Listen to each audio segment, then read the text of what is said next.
using a type of analysis never before used in an investigation of this sort, they have been able to shed more light on MH370's flight path. Based on their new analysis, INMASAT and the AAIB have concluded that MH370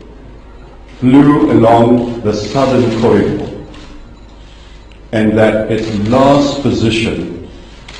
was in the middle of the Indian Ocean